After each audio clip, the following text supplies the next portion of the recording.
तो दोस्तों आज मैं एक्सप्लेन करने वाला हूँ हाल ही में रिलीज हुई एक थ्रिलर मिस्ट्री मूवी को जिसका नाम है गॉन इन द नाइट। इस मूवी को डायरेक्ट किया है एलाई होरोविट्ज ने और हाल ही में मैंने एक्सप्लेन किया है काफी इंटरेस्टिंग हॉरर साईफाई मूवी को जिसका नाम है प्रे 2022। ये मूवी प्रेडेटर मूवीज का ही एक पार्ट है जो कि प्रीक्वल है, यानी कि पहला एलियन यहाँ पर कैसे आया था, यानी कि पहला जो प्रेडेटर है वो कैसे आया था और उसका पहला ह्यूमन इंटरेक्शन कैसे हुआ। तो अगर आपने वो नहीं देखी है तो जाकर जरूर देख लेना, उसका लिंक आपको नीचे डिस्क्रिप्शन में मिल जाएगा। तो चलिए अब बिना किसी देरी के चलते हैं सीधा वीडियो की तरफ।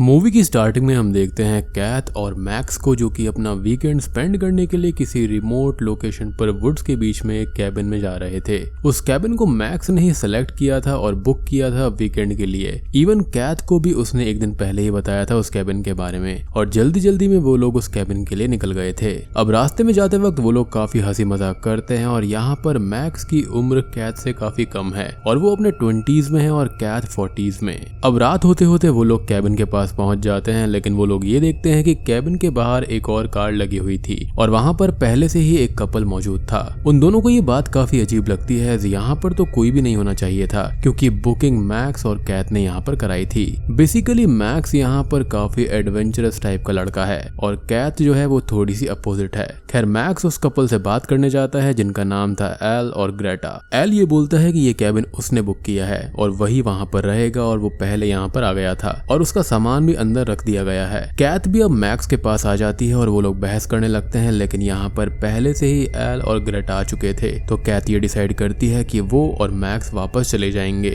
लेकिन तभी मैक्स एल से बोलता है कि वो लोग बहुत दूर से आए हैं और कैथ ऑलरेडी ड्राइव करके थक गई है और वो लोग उन दोनों को आज की रात यहाँ पर रुक लेने दें और रेस्ट करने के लिए यहाँ पर उनको रहने दें। अगली सुबह होते ही वो लोग वहाँ से चले जाएंगे। कैथ को ये आइडिया अच्छा नहीं लगता और एल भी इसके लिए एग्री नहीं होता, लेकिन एल की गर्लफ्रेंड ग्रेटा मैक्स और कैथ के वहां रुकने के लिए एग्री हो जाती है, एज ये सिर्फ एक ही रात की बात थी और मैक्स और कैथ परेशान ही होंगे तो उनकी हेल्प ही कर दी जाए। कैथ मैक्स से ये बोलती है कि वो तो यहाँ पर नहीं रुकना चाहती किन्हीं स्ट्रेंजर्स के साथ में और मैक्स चाहे तो कैबिन में रह सकता है, लेकिन कैथ तो कार के अंदर सो जाएगी। जिस पर मैक्स कैथ को समझाने की कोशिश करता है, लेकिन उसके ना मानने पर वो मायूस हो जाता है और वहां से वापस जाने के लिए एग्री हो जाता है, लेकिन कैथ उसको उदास नहीं करना चाहती थी तो वो कैबिन में रहने के लिए मान जाती है। अब वो दोनों कैबिन के अंदर जाते हैं और सब जगह देखने लगते हैं। ये एक बहुत ही बड़ा और अच्छा कैबिन होता है। कैथ कार से सामान निकालने जाती है और ग्रेटा उसकी हेल्प करने जाती है। वो दोनों आपस में थोड़ी बहुत बात करती हैं, जहां पर ग्रेटा अपने बारे में बताती है कि वो एल के साथ पिछले 1 साल से है और कैथ बताती है कि मैक्स के साथ उसको भी 1 साल हो चुका है और मैक्स से शादी के बारे में उसने अभी सोचा नहीं है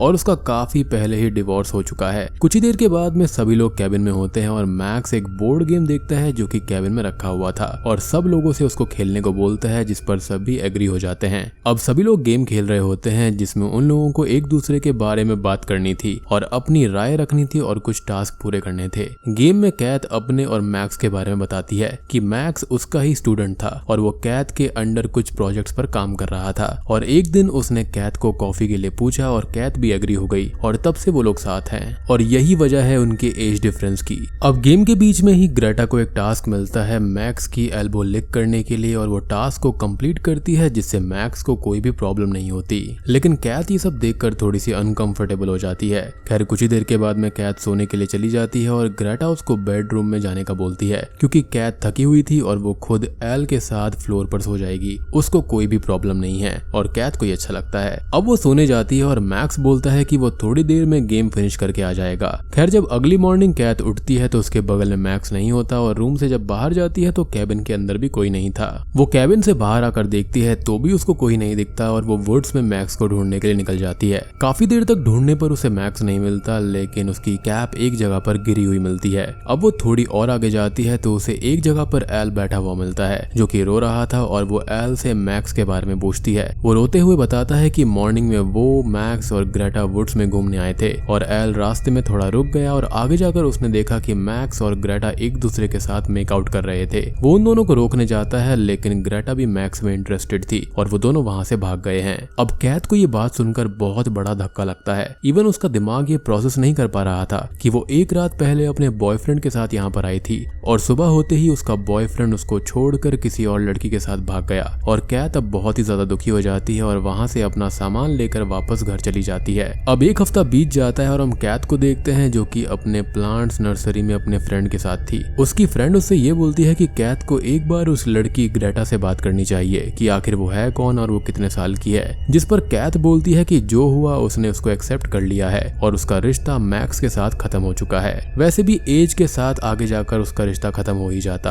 और वैसे भी वो थक गई है इन सब चीजों से और अपनी लाइफ में वो अकेला ही रहना चाहती है। अगले सीन में कैथ बहुत सोचने के बाद में ग्रेटा को कांटेक्ट करने की कोशिश करती है, लेकिन उसके पास उसका कांटेक्ट नंबर नहीं था, इसलिए वो उस कैबिन के ओनर को कॉल करके उससे झूठ बोलती है कि लास्ट वीक वो और उसके बॉयफ्रेंड ने ग्रेटा नाम की लड़की के साथ कैबिन शेयर किया था। अब हुआ ये है कि ग्रेटा अपनी किताब भूल गई है तो वो उसको वापस करना चाहती है, तो ओनर उसे ग्रेटा का कांटेक्ट इन्फॉर्मेशन दे दे, जिस पर ओनर बोलता है कि वो ऐसा नहीं कर सकता क्योंकि गेस्ट की पर्सनल इन्फॉर्मेशन देना रूल्स के अगेंस्ट है और वो खुद कल टाउन आने वाला है तो वो किताब को कलेक्ट कर लेगा और ग्रेटा तक पहुंचा देगा और वो कैथ का एड्रेस ले लेता है। अब अगले दिन उस कैबिन का ओनर निकोलस बार्लो कैथ की नर्सरी में आता है उससे किताब लेने के लिए। तभी वहां पर कैथ का एक कस्टमर भी आ जाता है एक प्लांट वापस करने को जो कि डेड हो गया था और उसकी गलती भी नहीं थी और वो कैथ से रिफंड लेने आया था। निकोलस उस प्लांट को देखकर उसके बारे में कैथ से थोड़ा बहुत पूछता है और अब वो उस डेड प्लांट को लेने की बात करता है और पैसे ऑफर करने लगता है। कस्टमर को लगता है कि ये कोई रेयर प्लांट है और वो कैथ को उस प्लांट के ज्यादा पैसे देकर उसको ले जाता है। असल में उस प्लांट में कुछ नहीं था और निकोलस ने जनरली कैथ का नुकसान होने से बचा लिया। कैथ बुक ढूंढने का नाटक करती है बट वो सच बता ही देती है कि वो कैबिन में अपने बॉयफ्रेंड के साथ में गई थी जो कि किसी लड़की के साथ में चला गया और वो सिर्फ उस लड़की से बात करना चाहती है। निकोलस अब यहाँ पर खुद लगभग 50 साल का था तो वो मैच्योर था और कैथ की बात को वो समझता है। कैथ ने उसे यहाँ पर बुला लिया था बिना मतलब ही तो वो उसे कॉफी भी ऑफर करती है। वो दोनों कॉफी शॉप पर बात करते हैं और निकोलस उससे बोलता है कि ग्रेटा को कॉल करने से कोई मतलब नहीं निकलेगा और वो प्रोबेबली कैथ से बात भी नहीं करना चाहेगी। अब तभी एक आदमी कैफे के अंदर आता है और निकोलस को देखकर काफी एक्साइटेड हो जाता है। वो उससे बात करने लगता है। कैथ पूछती है कि वो कौन है, जिस पर वो आदमी बताता है कि वो निकोलस के टाइम एक बायोटेक स्टार्टअप में था और निकोलस एक बहुत ही बड़ा जीनियस है जो कि टाइम से भी आगे का सोचता है। वो आगे बताता है कि वो लोग एक बड़ी कंपनी के साथ डील कर रहे हैं लेकिन उनका एक पार्टनर पीछे हट गया है और फिर वो डील नहीं हो पाई। वो आदमी निकोलस से बोलता है कि उन लोगों को अब फिर से अपना काम शुरू कर देना चाहिए और मेल कॉस्मेटिक्स में वो लोग बहुत सक्सेसफुल हो जाएंगे क्योंकि निकोलस तो एक जीनियस है ही। लेकिन निकोलस बोलता है कि अब वो इन सब में इंटरेस्टेड नहीं है और वो वहां से चला जाता है। अब अगले सीन में हम देखते हैं एक फ्लैशबैक को जिसमें कैथ के फ्रेंड्स और मैक्स डिनर पर उसके घर पर आए हुए थे और जो कैथ के फ्रेंड्स थे वो उसकी ही एज के थे और मैच्योर्ड थे और मैक्स को उनकी बातों में कोई भी इंटरेस्ट नहीं आ रहा था और कैथ की फ्रेंड के मजाक से वो थोड़ा ऑफेंड भी हो जाता है। मैक्स अब कैथ से वाइन लाने का बोलकर वहां से चला जाता है। वो अब एक सुपरमार्केट में जाता है वाइन लेने के लिए और तभी उसकी मुलाकात वहां पर होती है एल और ग्रेटा से। मीन्स कैबिन से पहले ही मैक्स उन दोनों से मिल चुका था। जी हाँ, अब कहानी आती है प्रेजेंट टाइम में और हम कैथ को देखते हैं जो कि निकोलस को कॉल करके बोलती है कि वो एक बार ग्रेटा से बात करना चाहती है अपने मन को शांत करने के लिए और उसे उसका एड्रेस चाहिए होगा जो निकोलस दे दे। निकोलस कैथ से बोलता है कि वो ग्रेटा पर नजर रखने वाली है और निकोलस उसके साथ चलता है एज अ फ्रेंड, जिसको सुनकर कैथ को भी अच्छा लगता है। उन दोनों की एज लगभग सेम है और वो दोनों ही एक दूसरे से कनेक्ट भी कर पाते हैं। अब हम आखिरी फ्लैशबैक को कंप्लीट होता हुआ देखते हैं जिसमें मैक्स, एल और ग्रेटा को पहली बार सुपरमार्केट में दिखाया गया था और उन लोगों के पास जाकर वो उनसे मजाक में बातें करने लगता है। ग्रेटा मैक्स और उसकी बातों से इम्प्रेस्ड हो जाती है और वो मैक्स को उसके और एल के साथ ड्रिंक्स पर चलने को बोलती है, जिसके लिए मैक्स मान जाता है और उन दोनों के साथ चला जाता है।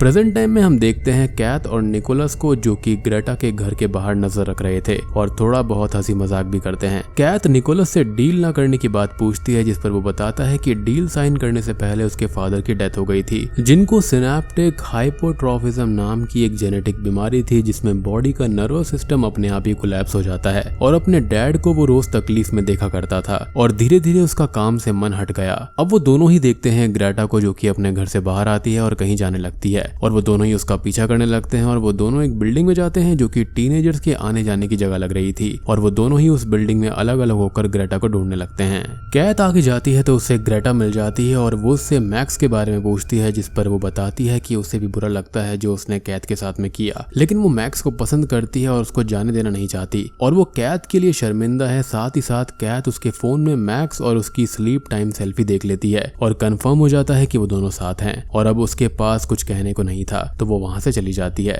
तभी हम उसी फ्लैशबैक को कंटिन्यू होता देखते हैं जिसके अंदर मैक्स, एल और ग्रेटा साथ में एक बार में बैठे होते हैं और वो लोग आपस में बात कर रहे होते हैं। मैक्स और ग्रेटा आपस में बात करते हैं जहां पर वो उसे पर्सनल क्वेश्चंस करने लगती है, जैसे कि वो वीगन है या फिर वो इंटरकोर्स करता है या फिर नहीं। मैक्स को ये सवाल अजीब तो लगते हैं, लेकिन ग्रेटा उससे बोलती है कि वो सिर्फ मजाक कर रही है। अब वो मैक्स से बोलती है कि वो उन दोनों के साथ एक शो में चले जो कि वुड्स के बीच में होता है और वहां पर ढेर सारे लोग आते हैं, म्यूजिक होता है और ऑब्वियसली मैक्स उसके लिए मान जाता है क्योंकि ये सब चीजें उसको काफी इंटरेस्टिंग लगती हैं। खैर प्रेजेंट टाइम में हम देखते हैं कैथ और निकोलस को और यहाँ पर कैथ काफी टेंस्ड हो रखी थी, तो निकोलस उसको लाइट अप करने लगता है और उसे अपने बारे में बताता है कि जब वो 35 साल का था तब उसकी वाइफ उसे छोड़कर चली गई थी और उसके बच्चे को भी अपने साथ ले गई। वो अकेला हो गया था और उसका किसी भी चीज में मन नहीं लगता था। वो यहाँ वहां पर घूमता रहता था और एक दिन वुड्स के बीच में उसे वो कैबिन मिला जो कि सेल पर था। उसने उसको खरीद लिया और वहां पर वो अकेला रहने लगा और अब उसको लाइफ ऐसे ही अच्छी लगती है, जिस पर कैथ मजाक में ये बोलती है कि वो भी अपनी लाइफ के इस झोल झाल से दूर हो जाएगी और शायद उसे भी वुड्स में कोई कैबिन मिल जाएगा।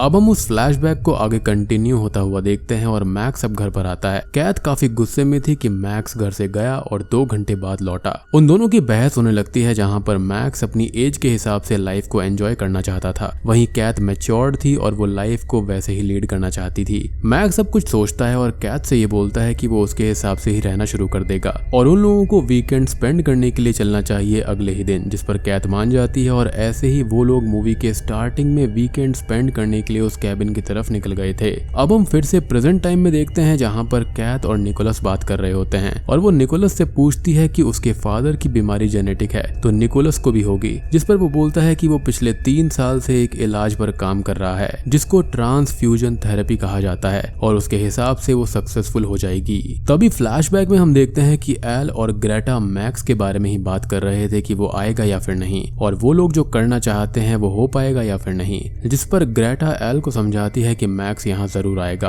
क्योंकि वो एक इडियट है और उन लोगों को जो करना है वो सक्सेसफुल हो जाएगा। अब तभी मैक्स और कैथ वहां पर आ जाते हैं और ये वही सीन है जो कि हमने मूवी की स्टार्टिंग में देखा था, जहां पर मैक्स और कैथ कैबिन के पास पहुंच गए थे। एल कैबिन से बाहर आकर मैक्स से बात करता है और जब तक कैथ कार में होती है तब तक मैक्स एल को समझाता है कि कैथ उसकी गर्लफ्रेंड है जिसे शो के बारे में नहीं पता और वो उसे सरप्राइज देना चाहता है, यानी कि उसको यहाँ पर धोखे से लाया गया था, वो भी एल और ग्रेटा के कोई सीक्रेट के लिए। खैर उसके बाद वही बातें होती हैं जो कि हमने मूवी की स्टार्टिंग में देखी थी और ग्रेटा उन दोनों के कैबिन में रुकने के लिए एग्री हो गई थी। अगले दिन कैथ गुस्से में वहां से चली जाती है और एल बैठकर रो रहा था और कैथ के जाने के बाद में वो ग्रेटा के पास में जाता है जो कि पास में ही छुपी हुई थी। जी हाँ, यानी कि यहाँ पर ग्रेटा मैक्स के साथ में नहीं भागी थी और उसने मैक्स को बेहोश कर एक कंटेनर में बंद करके रखा हुआ था, यानी कि इतने टाइम से मैक्स उसकी ही कैद में है। अब प्रेजेंट टाइम में हम देखते हैं कि कैथ मैक्स की एक एक निशानी को जला देती है ताकि वो उससे खुद को आजाद कर पाए और निकोलस के कैबिन में जाती है वो उससे मिलने के लिए। वो निकोलस से थैंक्स बोलने आई थी क्योंकि उसने उसका साथ दिया था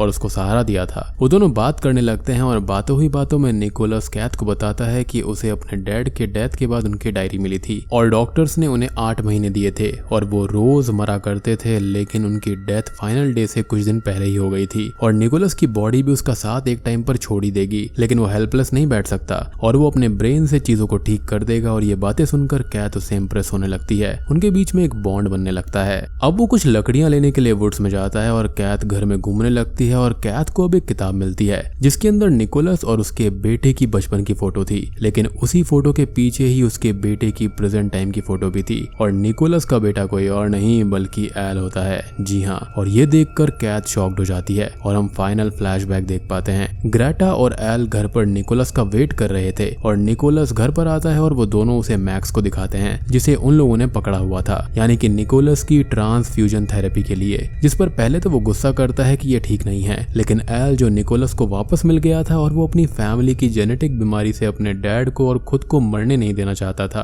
तो वो उसको समझाता है और निकोलस इस चीज के लिए मान जाता है। अब प्रेजेंट टाइम में कैथ निकोलस के घर में घूमते हुए उसके ऑपरेशन रूम को देख लेती है और बाहर जाती है जहां पर एक कंटेनर रखा हुआ था और उसके अंदर जाने पर वो मैक्स को देखती है जो कि एक ऑपरेशन बेड पर लेटा हुआ था और उसका ब्लड निकाला जा जा रहा था और ये सारे लॉक्स उसने वहां पर रखी हुई चाबियों से खोले थे। इधर निकोलस पास में ही छुपे हुए एल और ग्रेटा से भी मिलता है और उनसे बोलता है कि सब कुछ अंडर कंट्रोल है, लेकिन ग्रेटा उसकी बात नहीं मानती। वो लोग उस कंटेनर में आते हैं और कैथ निकोलस से पूछती है कि ये सब क्या है और मैक्स को होश में लाओ, जिस पर वो बोलता है कि यही उसकी ट्रांसफ्यूजन थेरेपी है, जिसमें वो मैक्स के ब्लड से अपना ब्लड एक्सचेंज करेगा और अब मैक्स को इस थेरेपी से नहीं निकाला जा सकता क्योंकि अब उसकी जान चली जाएगी। लेकिन तभी ग्रेटा एक शॉकिंग बात रिवील करती है कि असल में निकोलस को कोई बीमारी है ही नहीं, जिसको सुनकर सभी लोग शॉक्ड हो जाते हैं और वो बोलता है कि उसे बीमारी नहीं है, लेकिन वो बूढ़ा होकर नहीं मरना चाहता और ये टेक्निक उसकी एज को रोक सकती है और मैक्स के साथ वो ब्लड शेयर कर रहा है, तो अगर मैक्स गया तो वो भी जिंदा नहीं बच पाएगा।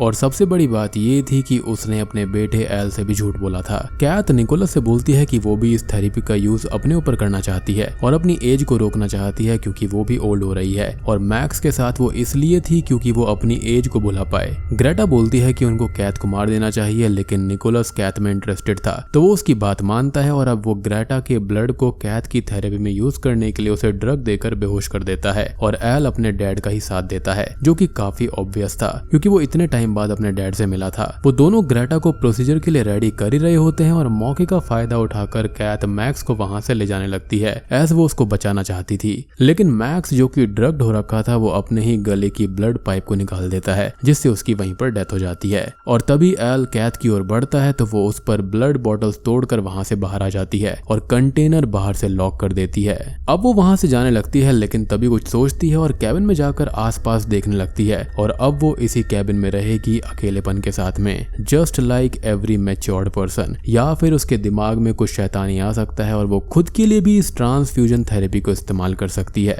और बूम। इसी के साथ में ये मूवी यहीं पर खत्म हो जाती है। तो दोस्तों ये थी gone in the night movie की कहानी। उम्मीद करता हूँ कि आपको ये पसंद आई होगी। मूवी काफी डिफरेंट है, काफी हटकर है। मुझे ये मूवी काफी बढ़िया लगी। आपको कैसी लगी कमेंट सेक्शन में जरूर बताना। वीडियो पसंद आई हो तो लाइक कर देना, चैनल पर नए हैं तो सब्सक्राइब कर लीजिए। तो मैं आप सबको मिलता हूँ अगली वीडियो के साथ में, तब तक के लिए